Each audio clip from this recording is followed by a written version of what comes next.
Selamat siang Pak Fili dan teman-teman. Perkenalkan nama saya Benediktus Prakarsa Rafael Putra Subrata dari kelas 10 MIPA 2 dari absen 8. Pada kesempatan kali ini saya akan mempresentasikan tentang masalah e-sport.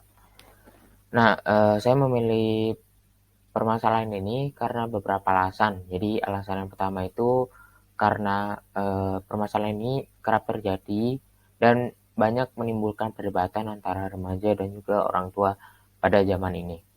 Dan alasan yang kedua itu karena saya juga pernah mengalami perdebatan ini dengan orang tua saya. Dan jadi kita langsung mulai saja. Nah, apa sih yang akan dibahas dalam presentasi ini? Jadi yang akan kita bahas itu yang pertama itu ada arti dan sejarah e-sport. Yang kedua itu ada prestasi yang diraih oleh tim e-sport di Indonesia. Yang ketiga itu masalah tentang e-sport di mata masyarakat Indonesia. Yang keempat itu baik atau buruknya game e-sport. Dan yang terakhir itu simpulan dan juga saran. Nah, langsung aja kita mulai dari arti e-sport. Jadi electronic sport atau e-sport ini adalah olahraga digital yang menggunakan game sebagai bidang kompetitif utamanya. Permainan ini dimainkan oleh para pemain terlatih dan juga pro. Nah, pemain profesional e-sport ini sudah bisa dikatakan setara dengan atlet olahraga lainnya. Jadi atlet e-sport dengan atlet olahraga lain seperti eh, bola dan juga badminton misalnya, mereka ini setara karena mereka dilatih secara sungguh-sungguh hingga menjadi profesional untuk memenangkan sebuah perlombaan. Begitu. Olahraga ini lebih mementingkan strategi permainan yang dipertandingkan secara online melalui komputer sehingga tiap pemain tidak perlu saling berhadapan secara langsung. Jadi karena online, para atlet seperti ini bisa bermain atau berlomba dimanapun dan tidak harus bertemu dengan lawannya. Meskipun menggunakan media game sebagai bidang kompetitifnya, cabang olahraga e-sport ini mampu bersaing dengan cabang olahraga lainnya dan tidak kalah pamornya. Contohnya pada event nasional seperti Pekan Olahraga Nasional yang ke-20. Dan pada event ini terdapat beberapa game yang diperlombakan seperti PUBG Mobile dan juga Mobile Legends. Nah, kita harus tahu sejarah e-sport. Nah, sejarah e-sport itu pertama kali e-sport diselenggarakan itu pada tahun 1972 dan game yang dimainkan itu masih game kebanyakan yang di arcade. Contoh gamenya itu seperti Pac-Man, Donkey Kong, Tetris, dan game jadul lainnya. Berkembang hingga munculnya internet pada tahun 90-an, dan juga beberapa organisasi punya visi untuk menjadikan kompetisi game menjadi sebuah industri e-sport. Nah, dengan munculnya internet ini pasti makin banyak juga ragam game yang dihasilkan oleh developer game untuk para penikmatnya. Dan juga tidak hanya developer game yang berkembang, juga beberapa organisasi memiliki penglihatan bahwa bisnis di dunia e-sport ini memiliki kesempatan yang sangat besar. Seiring waktu berjalan, semakin banyak game juga yang dipertandingkan dan semakin besar hadiah yang ditawarkan. Nah, ini ada contohnya. Ini prestasi yang diraih oleh tim e-sport dari Indonesia. Yang pertama itu di game PUBG Mobile. Nah, ini dimenangkan oleh tim Bigetron Esport dari Indonesia dan mereka memenangkan gelar PMCO dan mendapatkan hadiah uang tunai sebesar 2,5 miliar. Tidak hanya itu, ada tim dari EVOS Legend yang memenangkan perlombaan Mobile Legends yang bernama M1 dan mereka memenangkan uang sebesar 3,5 miliar. Gila, ini uangnya besar banget. Walaupun demikian, masih banyak orang yang menganggap bahwa game itu buruk, game itu berdampak negatif. Nah, ini contohnya. Ini ada beberapa pandangan masyarakat Indonesia terhadap game e-sport.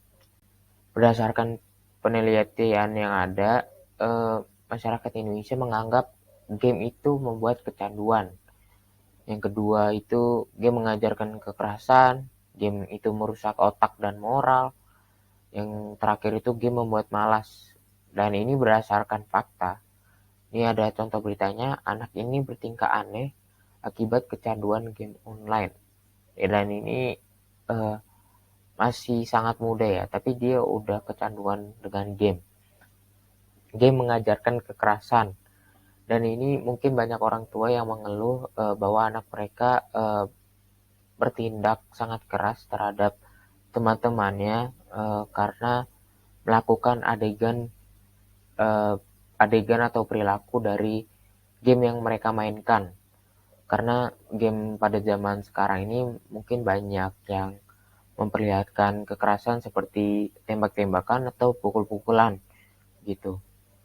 Nah, yang terakhir ini mungkin banyak orang tua yang sangat mengeluh.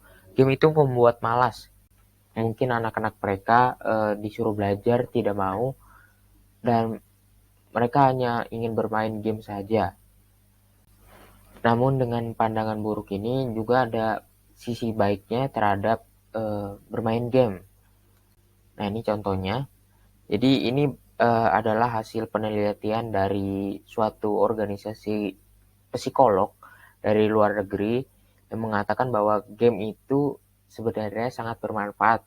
Nah, ini ada beberapa manfaatnya. Jadi, game itu dapat meningkatkan kemampuan kognitif seseorang, dapat menghilangkan stres, dapat melatih untuk berpikir dengan cepat, dan bisa mendapatkan penghasilan, serta dapat melatih kerjasama. Nah, ini mungkin salah satunya ya, alasan kebanyakan anak-anak sekarang ingin menjadi atlet e-sport, yaitu bisa mendapatkan penghasilan yang banyak. Nah, ini contohnya. Ini mereka mendapat penghasilan atau mendapatkan juara sebesar uang sebesar miliaran. Nah, itu mungkin adalah salah satu pemicu anak-anak untuk menjadi atlet e-sport. Nah, dari dua sudut pandang ini saya bisa mengatakan bahwa game itu tidak buruk dan juga tidak baik. Kenapa begitu? Karena menurut saya game ini hanyalah sebuah media yang tujuannya itu untuk menghilangkan stres, tidak untuk bermalas-malasan, tidak untuk melakukan kekerasan. Buruk atau tidaknya game itu adalah hasil dari outputnya. Nah, ini ada quote, buruk baiknya pisau tergantung siapa yang memakainya. Kita analoginya seperti ini ya. Game itu sama saya bayangkan seperti pisau. Apabila pisau kita gunakan untuk memasak dan untuk menyiapkan makanan, itu akan berakhir dengan baik. Apabila pisau kita gunakan untuk membunuh orang, itu akan berakhir dengan buruk. Nah, jadi game itu sebenarnya tidak baik dan tidak buruk. Baik buruknya itu tergantung siapa yang memakainya. Apabila kita menggunakannya dengan baik, maka kita akan mendapatkan penghasilan seperti mereka ini.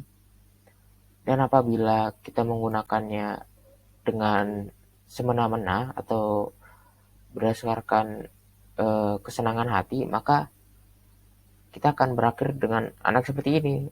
Maka akan menjadikan kecanduan gitu. Nah, yang penting di sini adalah peran orang tua sih. Dan juga peran dari anaknya sendiri. Peran orang tua itu sangat penting. Nah, peran orang tua di sini adalah untuk mengawasi anak-anak untuk bisa menggunakan game sebijak-bijaknya. Nah, tidak hanya peran orang tua saja, tetapi peran anaknya juga Mereka harus bisa mengendalikan diri terhadap game yang dimainkan. Nah, jadi kesimpulannya itu adalah game itu tidak baik dan juga tidak buruk. Game ini hanyalah sebuah media untuk para penikmatnya itu untuk bersenang-senang bersama teman-temannya. Dan baik atau buruknya game itu tergantung output yang dihasilkan. Apabila output yang apabila kita ingin mendapatkan output yang baik, kita harus mendapatkan peran dari orang tua dan juga peran dari diri kita sendiri. Orang tua harus mengendalikan anaknya untuk bisa membagi waktu antara bermain game dan juga belajar. Serta juga peran dari anak-anak itu seharusnya mereka bisa mengendalikan diri dan juga bisa membagi waktu antara bermain game dan juga belajar. Dan mungkin sekian dari saya. Maaf apabila ada kesalahan kata atau ketidaklancaran dalam penyampaian materi. Dan terima kasih untuk memperhatikan. Terima kasih.